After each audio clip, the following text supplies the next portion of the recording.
لیکن چونکہ وہ سیاسی طور پر نا تجربہ کار تھے، اس لیے انہوں نے جو اس وقت سچ بولا، اس سچ بولنے کا جو نتیجہ ہے، آج اس ملک کا ہر فرد اس نتیجے سے آگاہ ہو چکا ہے۔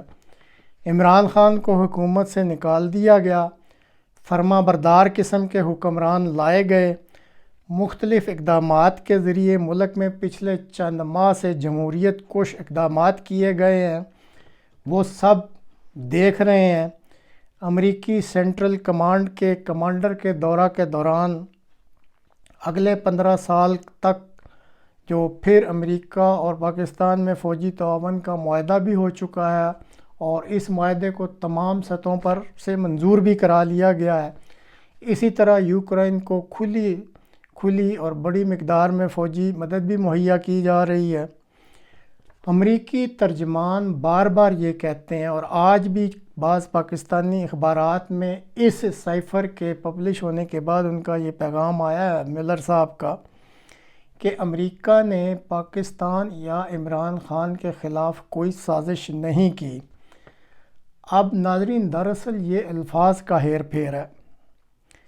پرویز مشرف کے دور میں جو میں نے ابھی آپ کے سامنے ایک پیغام اس وقت کے اسسٹنٹ سیکرٹری آف اسٹیٹ کا پڑھا تھا، وہ بھی ایک پیغام تھا، اور جب وہ پیغام دے دیا گیا تو پرویز مشرف صاحب کو یا پیغام سمجھنے والے کو پتہ تھا کہ میں نے کیا قدم اٹھانا ہے۔ اب عمران خان صاحب کے دور میں بھی یہ پیغام ہی دیا گیا ہے۔ اب جس ملک کے جو اصل طاقتور حلقے ہوتے ہیں، وہ پچھلے 75 سال سے اس قسم کے پیغامات کو لینے، سننے اور پڑھنے کے عادی ہو چکے ہیں، اور وہ ان پیغامات کو سمجھنے میں بھی ماہر ہو چکے ہیں، اور ان کو فوری علم ہو جاتا ہے کہ پیغام ملنے پر کیا قدم اٹھانا ہے۔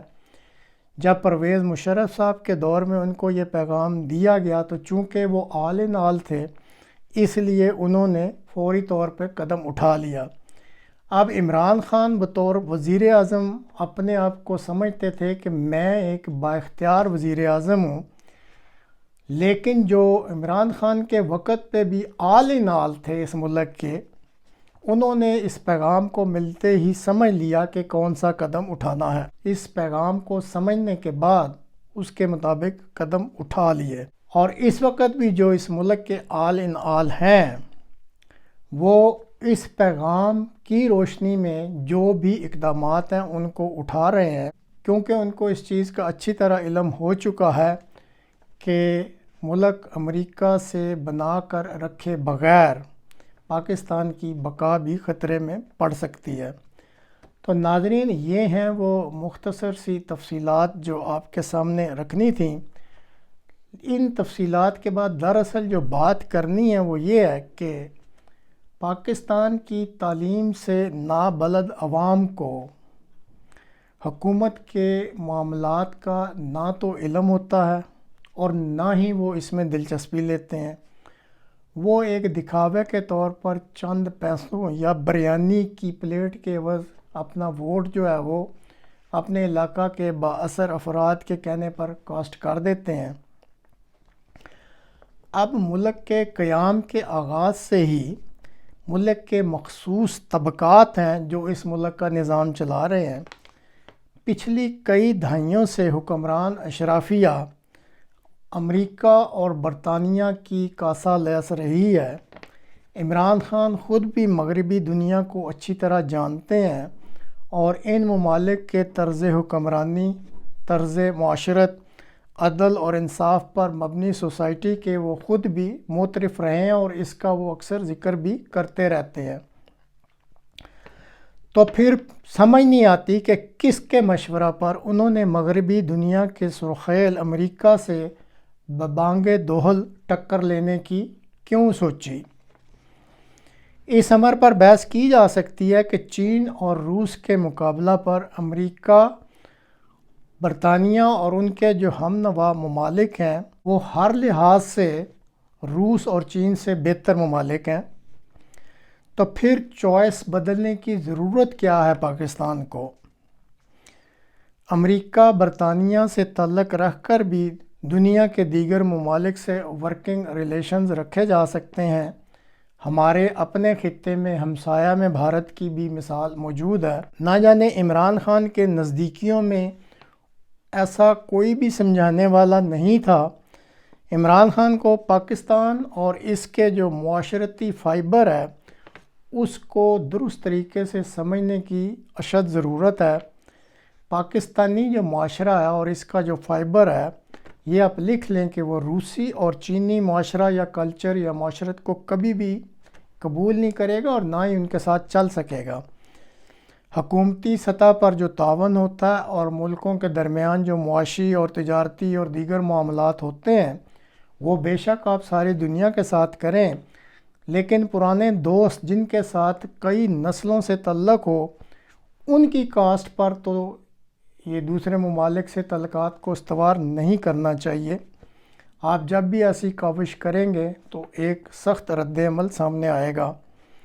اب عمران خان اپنی ذات میں ایک ایماندار اور سچا شخص ہے اور واقعی پاکستان کو ایسے شخص کی اشد ضرورت ہے، لیکن عمران خان کو بھی پاکستانی معاشرہ کے فائبر کو اور بین الاقوامی جو حالات اور تعلقات ہیں اور جو معاملات ہیں ان کو بہت زیادہ گہرائی میں جا کر سمجھنے کی ضرورت ہے۔ اب دیکھیں کہ کیا وہ اس چیز پہ کوئی توجہ دیتے ہیں یا نہیں، یا اپنی انا یا اپنی ضد میں ہی یا اپنی شخصیت میں ہی گم رہتے ہیں اور صرف جو وہ سمجھتے ہیں کہ جی جو میں کہہ رہا ہوں وہ ٹھیک ہے اس سے باہر نہیں نکلتے، تو ایسی صورت میں تو پھر کچھ نہیں کہا جا سکتا۔ لیکن ایک چیز جس کو میں پھر ریپیٹ کروں گا کہ جب انہوں نے سائفر کو لہرایا یا بتلایا تو اس وقت جو ان کا بیان تھا وہ سچ پر مبنی تھا، اور یہ سچ آج بھی قائم ہے اور اب ساری دنیا اس سچ کو سمجھ بھی چکی ہے۔ پلیز چینل کو سبسکرائب ضرور کیجئے گا۔ اگلے پروگرام تک کے لیے خدا حافظ۔